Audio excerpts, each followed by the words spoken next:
안녕하세요. 역사쌤입니다. 자, 여러분 그 개념 정리 강의는 충분히 들었죠? 그것이 이제 다 들어졌다고 가정한 다음에 이 문제풀이 강의를 들어주셨으면 좋겠습니다. 이제 시험이 얼마 남지 않았으니까 마지막까지 파이팅 하길 바랄게요. 자, 그러면은 개념은 제가 충분히 설명했으니까 문제풀이에서는 답만 빠르게 풀고 넘어가는 식으로 문제를 풀어보도록 하겠습니다.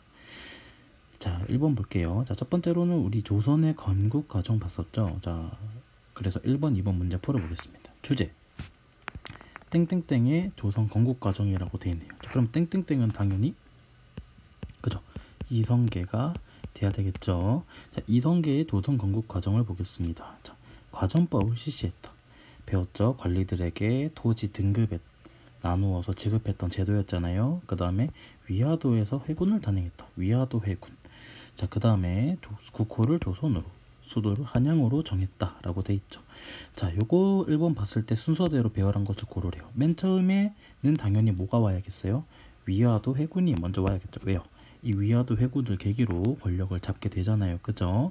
자, 두 번째는 뭐냐면은 가장 먼저 권력을 잡고 난 뒤에 했던 게 뭡니까? 바로 과전법이 있었죠. 과전법을 실시하면서 당시에 신진사대부의 어떤 경제적인 어떤 바탕을 마련해 줬다라고 선생님이 설명을 했었습니다. 마지막으로는 국호를 조선으로, 수도를 한양으로 정했다가 되겠네요. 자, 그러면 정답은 나가다 라고 보면은 되겠네요. 정답은 3번이 되겠습니다.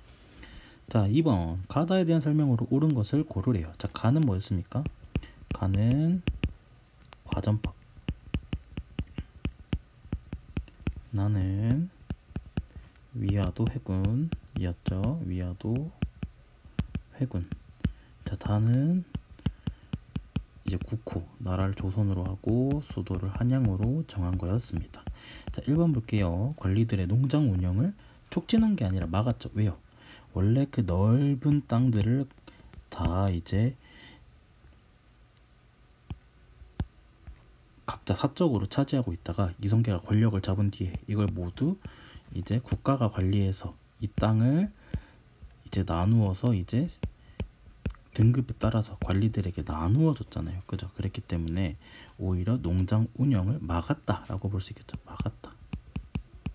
틀렸다. 자, 2번 볼까요? 문벌귀족의 경제적인 기반이 되었다. 경제적인 기반이 된 거는 맞지만 문벌귀족이 아니라 누구였습니까? 바로 신진사대부가 되겠죠. 그죠? 신진사대부. 자, 3번 볼까요? 이성계가 요동정벌을 위해 일으켰다. 위화도 회군은 요동정벌을 위해가 아니라 요동정벌 명령을 거부하면서 일으켰죠. 거부하면서. 맞죠? 자, 4번 볼게요. 고구려에 대한 계승의식. 자, 확인할 수 있다. 자, 조선 딱 봐도 어딜 계승한 겁니까, 여러분? 고구려가 아니라 고조선이 되겠죠. 그죠? 고조선. 자, 5번 한양은 교통과 방어에 유리한 중심지를 수도로 정한 게 맞죠? 자, 한양의 이점은 그 교통이 유리했고 또 방어가 유리했다. 이런 두 가지 이점 꼭 기억해서 가시면 되겠습니다. 정답은 5번이 되겠네요. 자, 다음 챕터로 한번 넘어가 볼게요. 다음 챕터는 좀 어려운 챕터였죠. 뭐였습니까? 조선 초기의 체제 정비. 일단은 그 왕에 대해서 매콤한지 달달한지를 먼저 파악을 하고 그 왕의 업적과 연관지어서 이해하는 게 필요하겠습니다. 자, 바로 문제 풀어볼게요. 자, 다음 왕이 실시한 업적으로 옳은 것을 골라봐라 라고 돼 있죠. 자, 일단 왕이 뭐라고 말하고 있냐면은 공신과 왕족이 가지고 있었던 사병들을 모두 혁파하겠다라고 돼 있었습니다. 자, 사병이라는 건 뭡니까, 여러분? 사적인 병사 세력이잖아요. 그죠? 이 사적인 병사 세력은 있으면 왜 위험하다 했어요? 바로 뭐가 될 수 있기 때문에 반란을 일으킬 수 있기 때문이다 라고 했습니다. 자, 그래서 이제 뭐 이것만 봐도 누굽니까? 사병 혁파는 태종이 되겠죠. 그죠? 태종이 되니까 자, 여기에 대한 설명을 고르면 되겠습니다. 자, 1번 경국대전을 완성한 건 누굽니까? 경국대전은 조선시대 법전이죠. 그죠? 이 법전을 완성했다 해서 누구였습니까? 성종이라고 했었죠. 자, 2번 육조직계제를 실시했다. 맞죠? 육조직계제는 뭡니까? 왕이 바로 직방으로 의정부를 거치지 않고 육조에게 명령을 내려서 왕의 명령을 효율적으로 집행할 수 있도록 한 제도를 말하죠. 누구를 견제하기 위해서? 이 과정에서 의정부를 소외시키기 위해서다라고 선생님이 설명을 했었습니다. 자, 근데 여러분 이 태종 말고도 또 그 육조 직계제를 시행한 왕이 있었죠. 누구였습니까? 자, 태종이 있었고 또 누가 있었다고요? 맞아요. 세조도 있었다라고 했었죠. 대표적인 왕권 강화 정책이었다라고 기억하시면 되겠습니다. 자, 3번 과전법을 최초로 실시한 건 누굽니까? 바로 이성계가 되겠죠. 이성계, 태조 이성계. 자, 4번 홍문관을 설치한 거는 성종이 되겠고요. 성종. 자, 5번 집현전을 설치한 거는 뭡니까? 바로 세종이 되겠죠. 그죠? 이 자세한 내용은 개념 강의에 다 있으니까 생략하도록 하겠습니다. 정답은 2번. 자, 2번 문제 볼게요. 간화 시기 사이에 일어났던 사실로 옳은 것을 고르래요. 자, 그러면은 간화가 각자 어느 왕에 해당되는지를 먼저 파악을 해야겠죠. 자, 간은 집현전을 설치했다. 뭐 이것만 보면 알겠죠. 그죠? 경연을 실시했다. 이런 걸 봤을 때 이 왕은 누구다? 바로 세종이 되겠다라는 것이 되겠죠. 자, 그다음에 나는 누굽니까? 집현전을 개정한 홍문관이 설치되었대요. 홍문관. 자, 그럼 홍문관. 그다음 경국대전. 요거 보면 아까 봤잖아요. 누구였습니까? 성종이었죠. 성종. 자, 그러면 세종과 성종 사이에 있는 왕을 고르면 되겠다. 자, 그러면은 여기에서 우리 누구 배웠어요? 자, 태종. 이 파트에서는 주로 세종, 그 다음에 세조, 그 다음에 성종이 되겠죠. 그러면은 세종과 성종 사이에 있는 왕을 고르라니까 여러분들은 세조를 고르면 되겠네요. 그죠? 자, 보겠습니다. 위화도 회군을 당연한 거는 이 전에 있었던 이성계가 되겠죠. 그죠? 이성계다. 자, 그 다음에 과전법 실시한 것도 역시 이성계가 되겠죠. 자, 그 다음에 이 둘은 심지어 고려시대 때입니다. 알겠죠? 조선 건국이 되기 전이잖아요. 그죠? 자, 3번 사병을 혁파했다. 이건 누굽니까? 태종이죠. 태종. 전에 있던 일입니다. 자, 4번 육조직계제를 실시한 거는 바로 세조가 되겠죠. 정답은 4번이 되겠다. 자, 근데 육조직계제 두 명이었습니다. 누구였다고요? 세조랑 또 태종도 육조직계제를 실시했었다라고 했었습니다. 자, 전민민정도 가면 우리 고려시대 때 배웠던 공민왕에 대한 설명이 되겠습니다. 자, 그래서 정답은 4번이 되겠네요. 자, 이 부분이 좀 많이 어렵긴 하지만 그래도 계속해서 반복하다 보면은 어느 왕이 어떤 개혁을 실시했는지에 대해서 여러분 꼼꼼하게 알 수 있으니까 반복해서 보는 게 중요할 것 같습니다. 자, 다음 보겠습니다. 이제는 사림과 사화에 대한 설명이 되겠죠. 자, 보겠습니다. 자, 가세력에 대한 설명으로 옳은 것을 골라보래요. 자, 본래 지방에서 성리학을 공부하던 사람들이었다. 사실 이것만 봐도 답이 나오지만 계속 한번 볼게요. 훈과 대립하는 과정에서 사화를 입었다 라고 돼 있죠. 자, 그럼 이건 누가 되겠습니까? 사림이 되겠네요. 그죠? 사림에 대한 설명으로 적절한 것을 골라보래요. 자, 1번 음서를 통해서 관리를 진출했다. 아니죠. 우리 배웠지만 조선시대 때는 음서가 있었어요. 있었지만 실질적으로는 과거가 더 활발하게 일어났다고 배웠습니다. 그죠? 자, 원의 세력을 잇고 성장한 거는 고려시대 때 있었던 누구였습니까? 바로 권문세족이 되겠죠. 권문세족. 여러분 이거 지금은 몰라도 됩니다. 지금 시험 범위에 들어가지 않아요. 알겠죠? 자, 조선 건국을 주도한 건 누굽니까? 신진사대부입니다. 신진사대부. 알겠죠?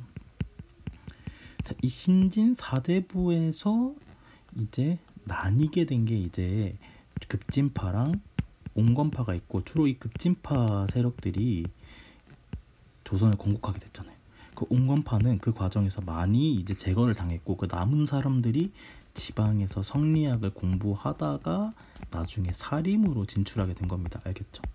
그리고 이 급진파 사대부는 쭉 가다가 나중에 훈구가 나타나게 됐다는 겁니다. 훈구는 언제 나타나게 된 거예요? 세조가 단종을 폐위하고 왕위로 즉위하는 과정에서 그 즉위를 도운 사람들이 특권을 얻게 됐잖아요. 그죠? 그들이 바로 훈구였다라고 했습니다.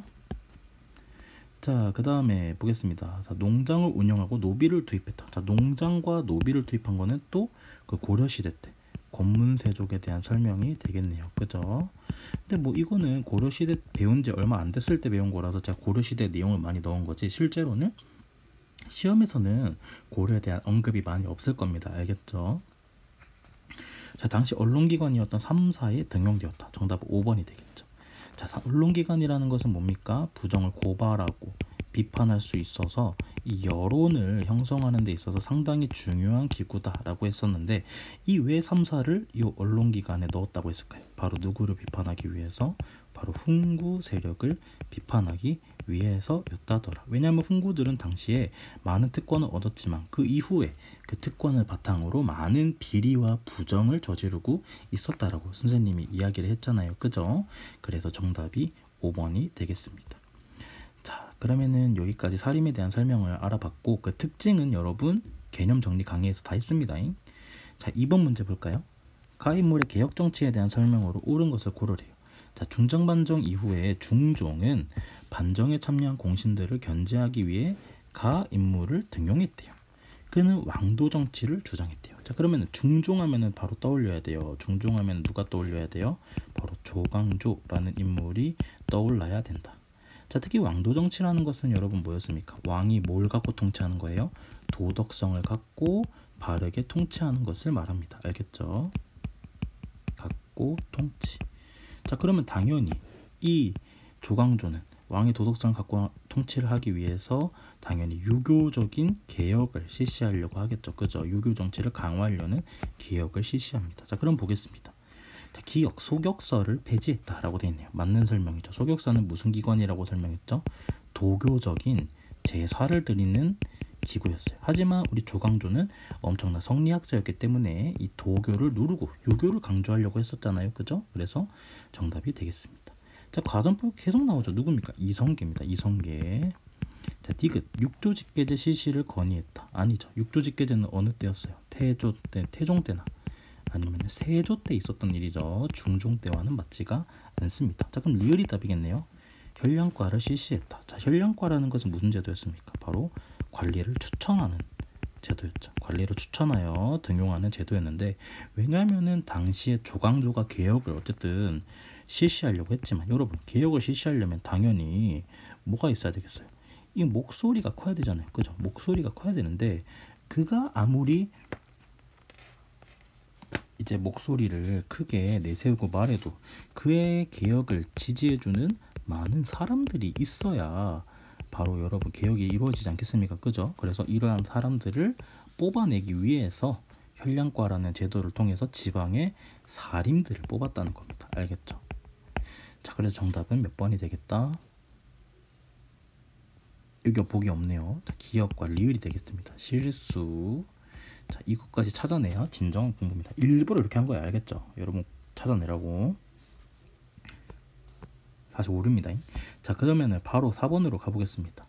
자, 그 다음에 우리 이제 사림에 대해서 배웠고, 그 다음에 이제 뭘 배웠냐면은 이제 붕당과 또 사림의 생존 이유에 대해서 배웠습니다. 한번 문제로 알아보죠. 자, 선생님이 물어보고 있습니다. 사화를 당했음에도 불구하고 사림 세력이 왜 어떻게 살아남을 수 있었나요? 자, 두 가지 이유가 있었죠. 일단 가장 큰 이유는 뭡니까? 지방에서 여전히 파워를 갖고 있었기 때문입니다. 알겠죠? 지방에서 파워를 갖고 있었던 두 가지 이유는 뭐였나요, 여러분? 이거는 선생님이 정리 그 강의 때 다 했으니까 간단하게 할게요. 바로 서원과 향약이 있었죠. 그죠? 서원이라는 학교를 통해서 그 사림들끼리 모여서 힘을 합칠 수 있었고, 또 향약이라는 어떤 마을의 약속을 이 사림들이 통제를 하면서 지방의 사람들을 다스렸다는 거죠. 그래서 이 두 가지가 있는데 여기에 대한 설명이 어떤 겁니까? 바로 4번이 되겠네요. 그죠? 향약을 중심으로 형촌의 질서를 주도했기 때문입니다. 라고 기억을 하면 되겠습니다. 어려운 거 없죠? 자, 그럼 바로 넘어가 볼까요? 자, 2번. 다음 지문을 읽고 옳은 것만 모두 골라보래요. 자, 볼게요. 자, 지방의 사림들은 결국에는 정치를 장악했대요. 알겠죠? 자, 근데 하지만 결국에는 대립이 심화되면서 붕당이 만들어졌다 라고 설명이 간단하게 나와 있습니다. 그죠? 자, 그 중에서 가장 중요한 계기가 되었던 것은 가 관직에 대한 임명 문제를 두고 대립했다는 겁니다. 자, 그럼 기억 볼까요? 이조전랑이다 라 되어 있죠. 가는 맞는 설명이죠. 이조전랑은 여러분 뭐라 했어요? 가장 중요한 역할이 3사 관리에 대한 임명권이 있었다. 아까 3사는 뭐랬죠? 언론기구라 했잖아요. 그죠? 이 언론기구에 대한 임명권을 장악하고 있다는 것은 상당히 큰 영향력을 가지고 있었다라는 것이 되겠네요. 그죠? 자, 니은 AB 집단의 모두 훈구 세력 출신이다. 여기 위에 딱 보면 살림이라 돼 있잖아요. 그죠? AB 동인과 서인은 여러분 이렇게 됩니다. 한번 정리를 해줄게요. 자, 신진사대부라는 게 이제 고려 말부터 나오기 시작합니다. 알겠죠? 이 신진사대부가 급진파랑 온건파로 나뉘게 되고, 이 급진파가 고려를 멸망시키고 조선을 건국하게 되잖아요. 이들이 처음에 주도를 하다가 나중에 누구로 이제 가게 되냐면 훈구 세력이 여기서 출현을 하게 된 겁니다. 알겠죠? 온건파는 이때 이제 많이 제거를 당했지만 쭉 가서 지방에서 성리학을 공부하던 사림으로 나오게 된 겁니다. 알겠죠? 이 둘 간에 마찰이 있었던 게 결국 뭐였다? 사화였다는 겁니다. 사화. 알겠죠? 사화가 있었지만 결국에는 사림이 살아남았고, 그 사림이 쪼개져서 이제 동인과 서인이라는 분당으로 나뉘게 된 겁니다. 알겠죠? 이거 흐름을 잘 기억해 놔야 되겠습니다. 자, 그러면은 둘 다 훈구 출신이다? 아니죠, 그죠? 아닙니다. 자, A는 이왕학파를 계승한 집단이다. 자, 볼까요? 자, 동인과 서인. 자, 동인은 이왕을 계승한 거 맞죠, 그죠? 우리 또 분당의 특징이 뭐였어요? 학문을 따라갔댔잖아요, 그죠? 정치적인 것뿐만 아니라 학문을 따라갔다는데, 특히 이왕의 학파를 계승했던 게 동인이 되겠습니다. 자, 그 다음에 B는 성리학보다 불교 연구에 치중했다. 아니죠. 이 신진사대부라는 계층 자체, 애초에 이 사림의 출발선 자체가 다 뭐 공부했던 사람들이었다? 바로 성리학을 공부했던 사람들이었다고 우리 배웠잖아요, 그죠? 그래서 정답은 2번이 되겠습니다. 뭐 어렵진 않죠, 그죠? 자, 그 다음 5, 6은 넘어가고 우리 바로 7로 가볼까요? 자, 7 보겠습니다. 자, 우리는 7 파트가 뭐냐면 임진왜란이었어요. 알겠죠? 임진왜란이 가능했던 요인으로 옳은 것을 모두 골라보래요. 자, 기억. 자, 그 일본이 공격한 지 약 20일 만에 수도인 한성, 한양이 점령당했대요. 그 강력한 이유는 뭐였는지 한번 보겠습니다. 자, 기억. 뛰어난 기마 전술을 갖고 있었다. 아니죠. 기마 전술은 어딥니까, 여러분? 대표적으로 유목민족, 뭐 몽골 이런 걸 말하는 거잖아요, 그죠? 근데 일본은 유목민족이 아니죠. 틀렸습니다. 자, 니은 조총 등 우수한 전력을 가졌다. 맞아요. 조총이라는 것은 뭐였습니까? 당시에 새를 쏠 수 있을 정도로 강력한 무기였다라고 했죠. 자, 그 다음에 디귿 조선은 당시 군력 제도가 해이해져 국방력이 약했다. 맞아요. 군력 제도라는 것은 뭐였습니까? 이제 군대 가는 걸 말했잖아요. 근데 군대를 가도 조선은 이 임진왜란이 있기 전까지 약 200년간 크게 소동이 없었고 평화로웠어요. 그렇기 때문에 이 군대가 제대로 운영되지 않았기 때문에 이 국방력이 당연히 약할 수밖에 없었고, 이런 방심한 틈을 타서 일본이 쳐들어와서 우리는 그 가장 이제 처음에 속수무책으로 당할 수밖에 없었던 거죠. 그죠? 자, 리을 명나라가 멸망하고 여진족이 중국을 차지한 거는 외란이 아니라 이제 호란의 배경이 되겠죠, 그죠? 호란. 그래서 정답은 3번이 되겠네요. 자, 그 다음에 바로 옆에 보겠습니다. 임진왜란의 전개 과정을 알아보래요. 자, 선생님이 한번 지도를 한번 설명을 해보겠습니다. 이거 개념 강의에서도 했는데, 자, 일본이 가장 먼저 이제 침략을 해서 20일 만에 수도를 점령했다 했죠. 하지만 이러한 와중에도 어땠어요? 이순신이나 아니면 곳곳의 의병들이 끝까지 버티고 있었고, 나중에는 명예 이제 군대가 들어오면서 우리가 다시 이제 전력을 회복할 수 있었다라고 했습니다. 자, 그 이후에 회담이 일어났지만 결렬되면서 정유재란이 일어났다고 했었습니다. 자, 그럼 이거 한번 골라볼까요? 첫 번째는 뭡니까? 나가 되겠죠. 그럼 나 아닌 거 다 X. 자, 그 다음 뭡니까? 가 이순신. 맞아요. 이순신이 되겠죠. 자, 그래서 가 X. 자, 그 다음에 다 회담이 결렬되면서 노량 명령해전이 일어난 건 맨 마지막이죠. 그래서 다가 맨 마지막에 와야 됩니다. 알겠죠? 그래서 정답은 3번이 되겠네요. 그렇게 어려운 문제는 아니죠, 그죠? 이거 꼼꼼하게 또 보고, 이것만 보지 말고 또 이게 어떤 의미를 가지는지도 하나하나 우리 배웠던 내용이랑 적용을 해서 보면 되겠습니다. 자, 그 다음에 호란에 대해서 한번 알아볼까요? 자, 호란에 대한 설명으로 이제 옳은 것을 골라보라는 건데, 자, 요거 먼저 보겠습니다. 자, 후금이란 단어, 그 다음에 국호를 청으로 바꾸었다. 임금과 신하 관계를 요구했다. 이거 무슨 관계입니까? 군신 관계를 요구했다는 거죠, 그죠? 그래서 조선은 이제 거절하면서 전쟁이 시작된다. 이거는 그럼 뭐겠습니까? 병자호란이 되겠죠. 병자호란. 병자호란에 대한 옳은 설명을 골라보래요. 자, 도요토미 히데요시가 일으킨 거는 임진왜란이죠. 그죠? 형제관계를 맺은 거는 정묘호란입니다. 알겠죠? 정묘호란. 자, 그 다음에 적의 침입으로 남한 산성으로 피신한 게 정답이 되겠죠. 그죠? 그 다음에 광해군의 중립외교는 이전에 이제 그 이전에 있었던 일이 되겠습니다. 알겠죠? 자, 그 다음에 이순신 장군이 승리한 거는 임진왜란이 되겠죠. 그죠? 그래서 정답은 3번이 되겠다. 자, 그 다음에 2번. 자, A전쟁에서 대립했던, 그러니까 이 병자호란에서 대립했던 가나 입장에 대한 설명으로 옳은 것을 골라보래요. 자, 보겠습니다. 특히 남한산성, 우리 영화도 있잖아요. 이걸 바탕으로 한 어떤 대립이 있다 했습니까? 청과 싸우자. 아니다. 청과 싸우자. 아니다. 청과 화해를 하자. 라고 두 가지 입장이 있다 했죠. 자, 보겠습니다.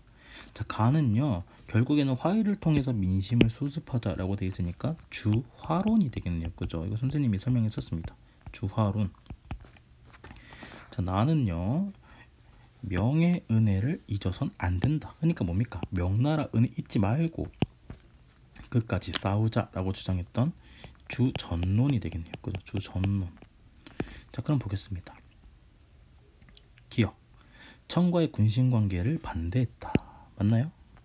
청과의 군신관계를 반대하지 않았죠. 찬성했죠. 그죠? 청과 군신관계를 맺어야 된다라고 주장했던 사람들입니다. 알겠죠? 군신은 군만도 신라면이 아니라 군주와 신하관계. 이거 아까 그 여기에 임금과 신하관계라고 표시가 된 요게 바로 군신관계다라고 했었죠. 자, 그 다음 니은. 결국 이들의 입장이 우수해지면서 화해를 맺게 됐다. 맞죠? 그죠? 이들의 입장, 이 주전, 아니죠. 나가 아니죠. 가가 되겠죠. 그죠? 주화론, 화해를 맺자는 입장이 우수해져야 화해를 맺겠죠. 그죠? 그래서 이것도 아닙니다. 자, 디귿, 나. 기억은 임진왜란 당시 명이 도와주었던 사실을 말한다. 맞죠? 명이 우리 도와줬는데 왜 우리는 명나라를 위해서 끝까지 안 싸우냐라고 이야기를 했던 게 바로 이제 나의 입장이 되겠죠. 가나 모두 남한산성에서 일어났던 논의다. 맞죠? 당시에 이제 수도가 아니라 왕이 남한산성으로 도망갔었잖아요. 그죠? 그래서 정답이 5번이 되겠네요. 그죠? 자, 뭐 여기는 뭐 크게 어려운 내용이 없습니다. 일단 전쟁은 무조건 순서를 위주로 기억을 하시고 그 디테일한 내용 중에서는 우리가 중요하게 짚었던 내용을 위주로 살펴보시면 되겠습니다. 자, 그러면은 여기까지 한번 살펴보겠고요. 다음 이제 영상에서 계속 이어서 문제풀이를 해보겠습니다.